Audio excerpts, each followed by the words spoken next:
Disclaimer. The video you're about to view contains information that may be gossip or opinions and not yet proven in the court of law. 5 Obscure takes pride in our transparency, and we will do our best to reference our sources in the top left of the screen. Please do your own research and make your own judgments. Anyway, Diddy has been making headlines for weeks. Arrested, locked up, and now refusing to eat. Paranoid that he might be poisoned.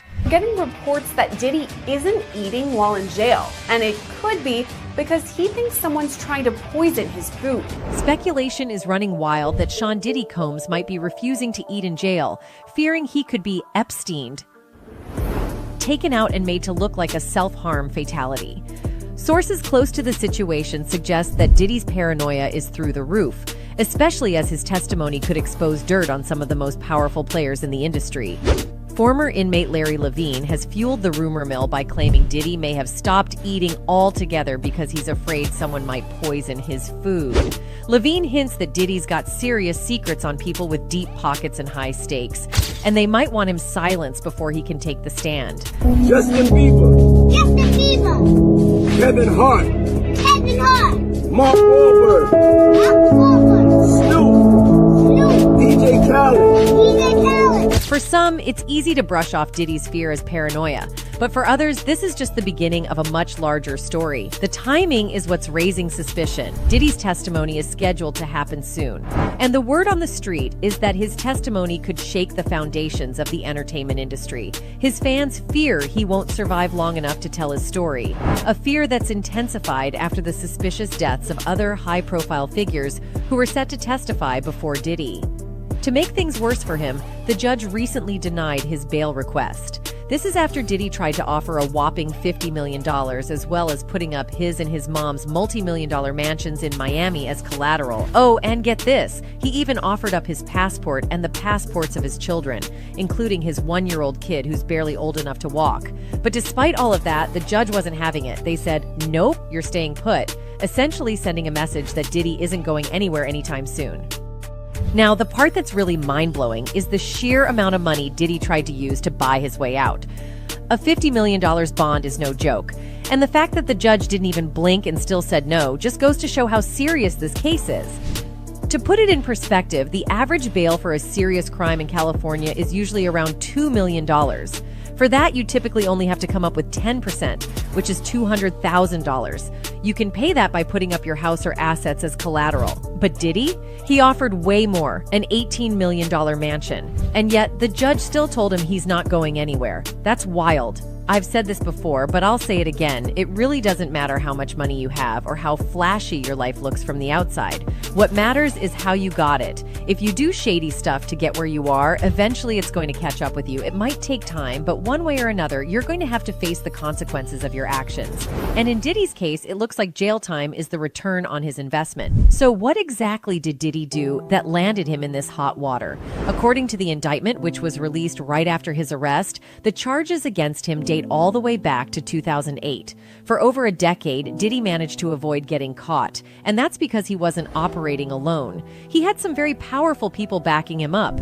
Not only that, but he had a bunch of hotels across the country on his payroll, as well as a network of people who were responsible for making sure his victims stayed quiet. In some cases, if they weren't silent, they might have even ended up. Combs carried or brandished firearms to intimidate and threaten victims and witnesses. Now, Combs did not do this all on his own. As I mentioned, Combs has been charged with RICO conspiracy. It turns out that Diddy was running a full-blown criminal enterprise.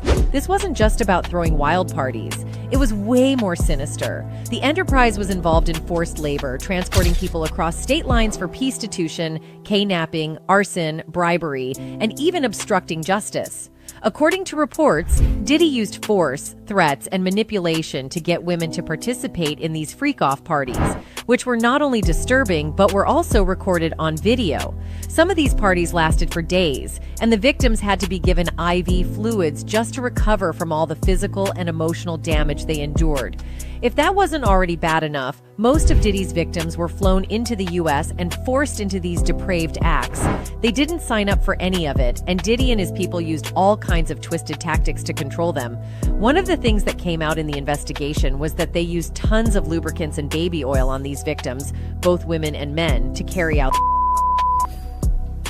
And they seized cases and cases of the kinds of personal lubricant and baby oil that Combs' staff allegedly used to stock hotel rooms for the freak-offs. More than 1,000 bottles altogether. This raid was a huge turning point in the case. For a while, it looked like Diddy might just get away with a few lawsuits and not see the inside of a prison. But now, with all this evidence stacking up against him, it seems pretty clear that he's going to be spending a lot of time behind bars. And let's not forget that this case has brought up a lot of old allegations against Diddy, including claims from people like Cassie and Jaguar Wright, who have spoken out about him in the past.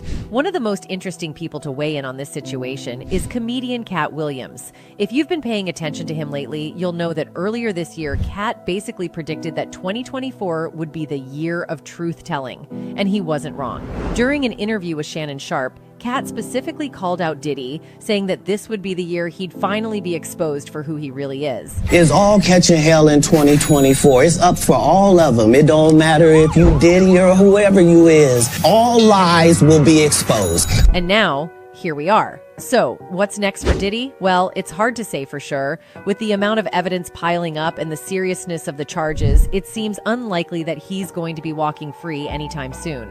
The fact that he's already offered up $50 million and his bail was still denied says a lot about how grim the situation is for him. This isn't just a slap on the wrist. Diddy is looking at spending the rest of his life in prison if he's found guilty. At the end of the day, this whole situation is a reminder that no matter how much power, money, or influence you have, you can't outrun your actions forever. Diddy might have thought he was untouchable for years, but now it looks like his past is finally catching up with him. And while there's no denying that he's had a massive impact on the music industry and built an empire, this dark side of his life is casting a long shadow over everything he's accomplished. We'll have to wait and see how this all plays out in court, but one thing's for sure. This is a moment of reckoning not just for Diddy, but for everyone who was involved in his criminal enterprise. And for the victims who suffered through these horrific experiences, there's finally a sense that justice might be served. With Diddy facing charges that include everything from trafficking to racketeering, people are now wondering, did Ashton Kutcher know more than he's letting on? Did he murk his side piece? Is he just one of Diddy's many puppets? Stay tuned to 5 Obscure for more updates on this ongoing story.